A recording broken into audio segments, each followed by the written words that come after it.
Yo, what is up, Jose SAFK gang? So today it's finna be try not to get scared. Y'all know how it is. Make sure y'all like, comment, share, and subscribe. And I checked. Y'all was actually doing good in like the subscribing part, but y'all need to start getting more subscribing more, like, comment, share, and subscribe, you feel me? But let's not talk into this. Let's get into the video and then I'll talk later about that.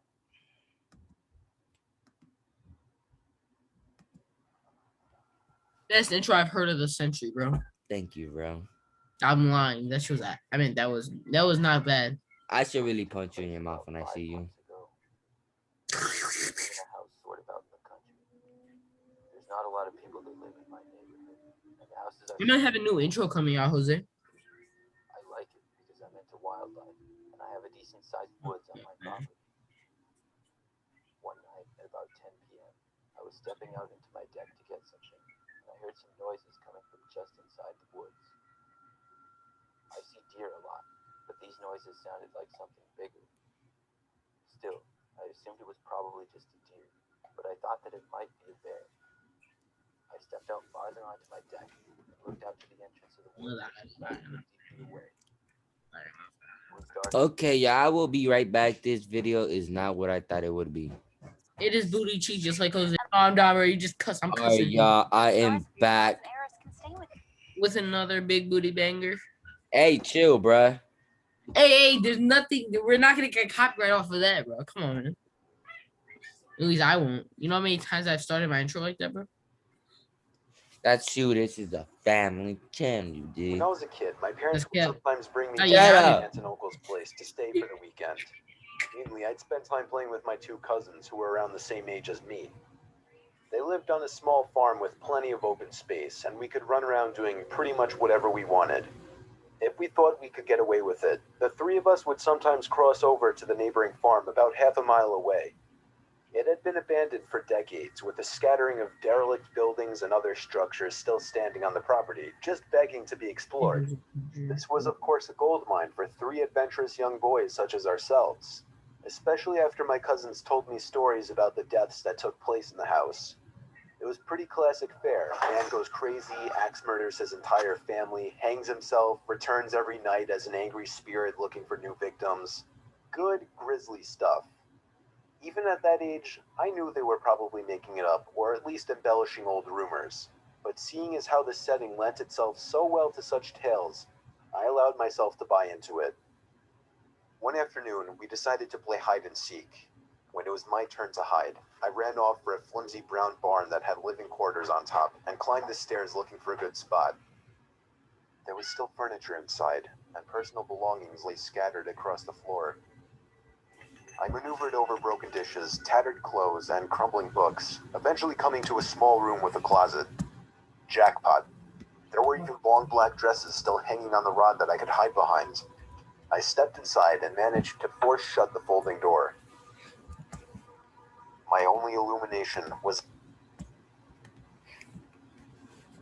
Hey, keep the video. Keep it recording. Let's go. What are you doing?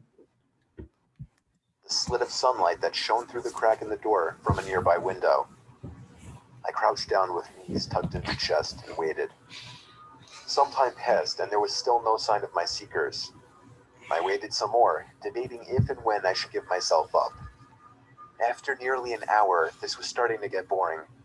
My head drooped. I woke with a jerk. It was pitch black. Drowsy and confused, I forgot for a minute where I was or what I had been doing.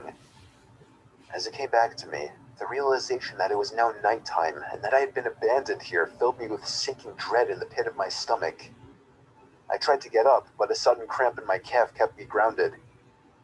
I squirmed about, waiting for it to pass, when I heard a door slamming shut downstairs, and instantly froze.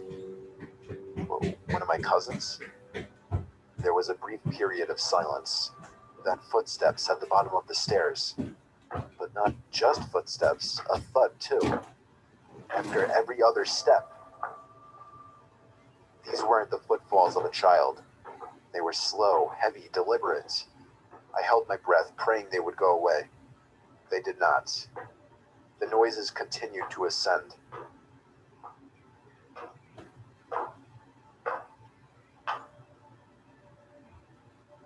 After another moment of silence, the walking resumed, this time along with a steady scraping sound, like something heavy being dragged across the floorboards. The footsteps made their way through the debris and wandered aimlessly through the various rooms. I thought I could smell something faintly putrid. The constant scrape sent cold shivers coursing down my arms and back. My worst fears were realized when the steps reached the bedroom doorway. They got closer and closer and finally stopped directly in front of the closet door. I couldn't see a thing. After an agonizing pause, they continued on, over to the other side of the room and out the doorway again. They faded away down the hallway. I waited for what seemed like an eternity. There were no more sounds now, and I was trying to build up enough courage to open the door and flee. 3 things happened simultaneously just then. I was bombarded with a smell I can only describe as fresh roadkill. I heard raspy breathing behind me in the dark closet, and I felt hot breath against the nape of my neck. That was enough for me to hurtle myself out from the confines of that nightmare space, relying on memory and scant moonlight to navigate through the darkened house. All the while, I heard footsteps chasing behind me, closing in with terrifying speed. It was a clumsy, torturous escape full of trips and bumps and blind stumbling. I never looked back, at least not until I had burst out the front door and into the country night. And when I did turn around, I saw absolutely nothing. There were no more footsteps and nobody was chasing me. That didn't stop me from running, though, all the way back to my aunt and uncle's house. There was a police car in the driveway when I got back. My parents were there too, worried sick. Everybody demanded to know where I had been. Apparently, when my cousins still hadn't found me by evening, they'd returned home to tell their parents. Eventually, the police were called in and informed me that they had already scoured every building on the farm. The insinuation that I was lying about my whereabouts didn't go unnoticed. None of it made any sense.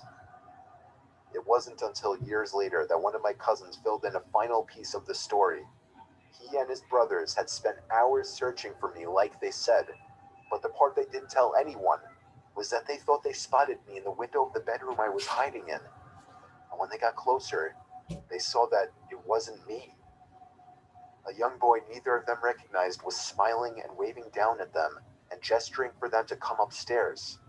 That's when they ran back home. All of this while I slept in the closet.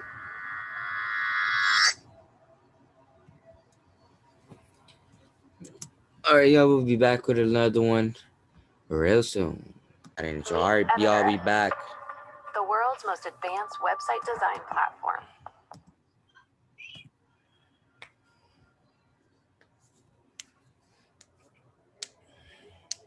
Not making this video for attention, or sympathy, or anything. I just want anyone who can help me to do that. My name's Daniel. This is a story I wish I didn't have to tell. I've been a night owl my entire life. As a teen, I used to stay up way past midnight every night, watching terrifying videos on YouTube. I know now they were nothing compared to the horrors of the real world. Nothing compared to the tragedy my family and I went through. The story I'm going to tell to you now. My parents, being teachers, had always emphasized the importance of sleeping well to me and would definitely disapprove of my late night routine. So I knew that if they caught me up at that time, I'd be in big trouble.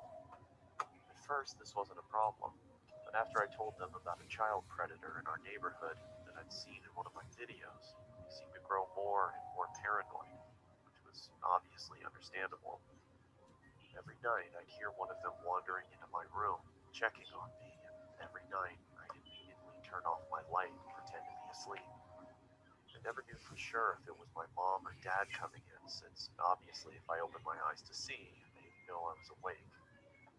Mostly, I presumed it was my dad, from the heavy-sounding footsteps, but either way, I found it pretty hypocritical for them to preach to me about being up late. Sometimes I wondered if they knew I wasn't sleeping, As often, it was only after what seemed like hours before they'd finally leave and go to check on Alfie. That's my little brother, and Lucy, my little sister. I'd have asked them about it, but I thought it would have confirmed any suspicions which they seemed to already have about my staying awake deep into the mornings of the next day. Like I said, I guess they were just paranoid about the child predator. It was stupid, stupid for me to presume any of these things, and I'll never forgive myself for it. But I did it all the same. Anyway, one day, Lucy's school, where my parents both work, announced a school trip. It meant they'd be gone at some point next month from Saturday morning to Sunday morning, and it meant that I'd finally get to watch the horror movie my friend had lent me, and my parents had refused to let me watch. There was one downside, though. I'd be left to look after Alfie. He, being only 6 years You old, know. my mom was reluctant to leave him in my care alone, but my dad defended Oh, me, guys, you turn that shit reminding down. her that Alfie had been up most of the night after a nightmare, so he'd probably sleep No. most of the day anyway. Besides, he assured her, he's 17, he can be given a little responsibility. With a heavy heart, my mom agreed. I honestly wish she hadn't. Finally, the morning came for them to head off.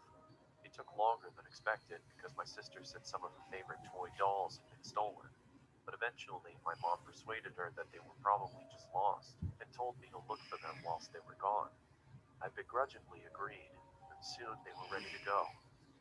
As they were leaving, my mom gave me a stern word, reminding me to lock the doors, not go to bed too late, and take good care of Alfie. She told me she'd be watching through the security cameras to make sure I was looking after him properly. I told her she really didn't have to worry. Then we said our goodbyes, and they were off. Alfie and I spent most of the day playing outside, but came in after the frisbee landed near a strange man who Alfie said had been in his nightmare. I told him that was ridiculous, because even if he somehow was in his dream, he wouldn't be able to The remember. heck? Anyway, I went by myself to get it. I have to admit that the man was fairly creepy. He had a huge grin, and his eyes, staring right at me, seemed to be permanently forcing Oh, Jose, I might have a new intro. me to go. I mean, His clothes all I'm recording it right now. from someone 50 years younger, as they struggled to cling to his fully grown body. It was cold, but he was wearing a sun hat, a tiny one for children, which barely fit on his head. I recognized it, but didn't know how at the time. If I'd learned anything from the videos I spent my nights watching, I'd have abandoned the frisbee and left. But clearly I didn't, because not wanting to feel like a baby, I approached him. As I got closer to the man, his smile disappeared. He removed the hat and held it behind his back. I began to see his features in greater detail.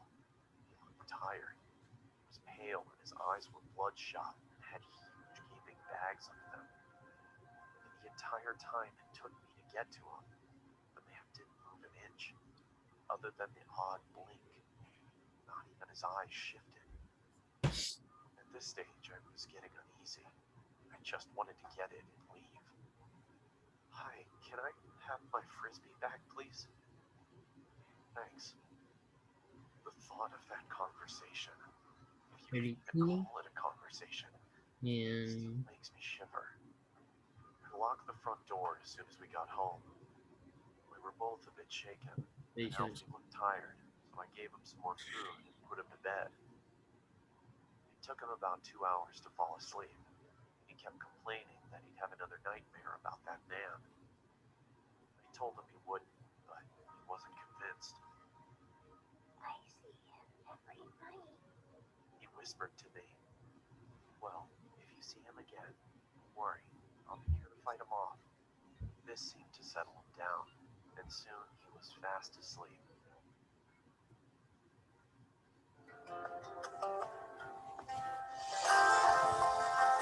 When you call me at about 11, it was time to put my film on. I couldn't have my mom knowing that I was watching it, so I did something naive. ignorant. Something I'll always regret. I turned off the security cameras. I watched it for 2 hours straight, my eyes never straying from the screen. Until I replayed the last few seconds of the film. But the sound didn't happen again. It was coming from inside my house. Alfie. He didn't reply, but I could see him under the covers, so I thought he was just asleep, and I didn't want to wake him up. I swear, if I thought anything worse had happened, I'd have checked. You okay? I thought maybe I was just worrying too much, hearing things. It was late, and the film had been scary. Maybe it was just all in my head. I knew from the sound of his voice it was him. Alfie! Alfie! Usually this much noise would have woken him up. Alfie, what's going on? I knew something was wrong. It was him. Not at all. I couldn't believe it. It had to be some kind of sick prank. It had to be. But it wasn't. It was the man I'd spoken to earlier. He'd taken my brother. Alfie! I was certain they'd be gone before I could reach them. But he didn't set off straight away. He watched as I tried helplessly to do something. I screamed and I shouted and I banged on the windows and I tried to open the doors. Nothing worked. It was all in vain. There was nothing I could do for my brother, my best friend, as he was stolen away from me.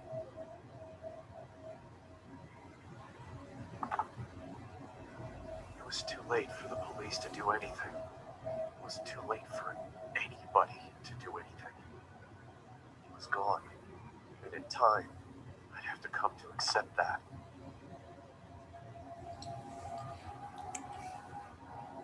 You have 9 new messages. First message. Hello? If you're out with Alfie, call me back when you get back in, please. Love you guys. Bye. End of message. Second message. Daniel, we've been trying to get a hold of you for hours. Is everything all right? Did you turn the security cameras off? They'll be fine. The security system probably just glitched out. Hey, Alfie, just call us as soon as you can, okay? You know how Mom worries. End of message. Third message. Listen, Daniel, we're starting to get really worried now. If you don't pick up, one of us is going to have to come home to check if everything's okay. Please pick up. End of message. Fourth.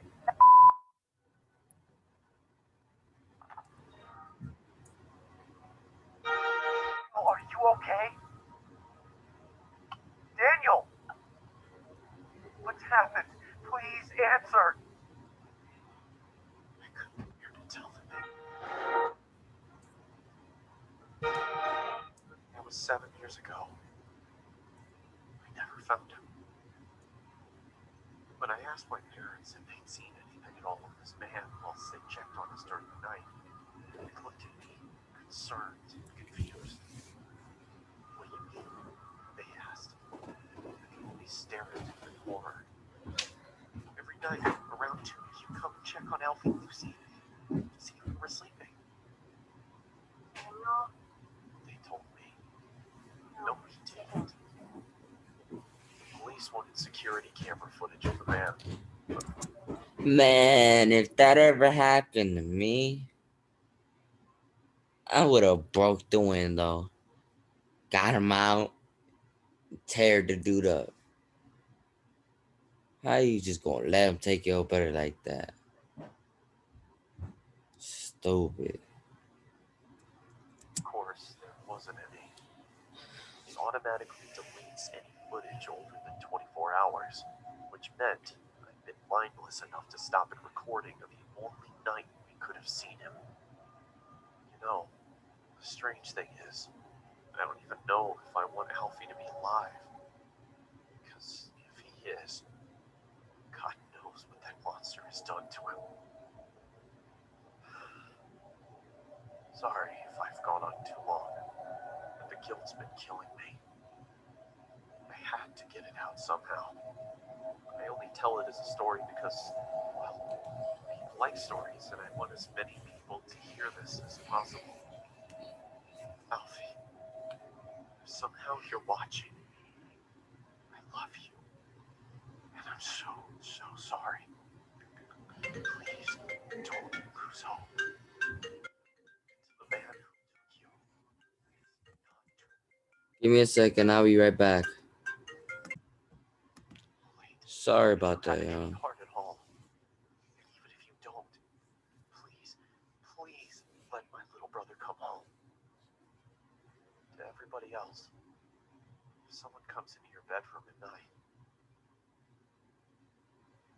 open your eyes. You never know who it might be. Hey, Jose. They'll stay up late at night. Yeah. Hey, bro, do you know how to add like Universal Studio effects under your video? Yeah.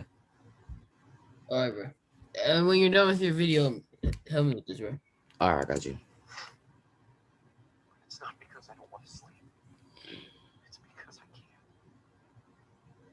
In case anyone sees Alfie, this is the last good photo we took of him. That's it. Stay safe. Thank you. What? That was crazy. That was the little kid's hat he had on.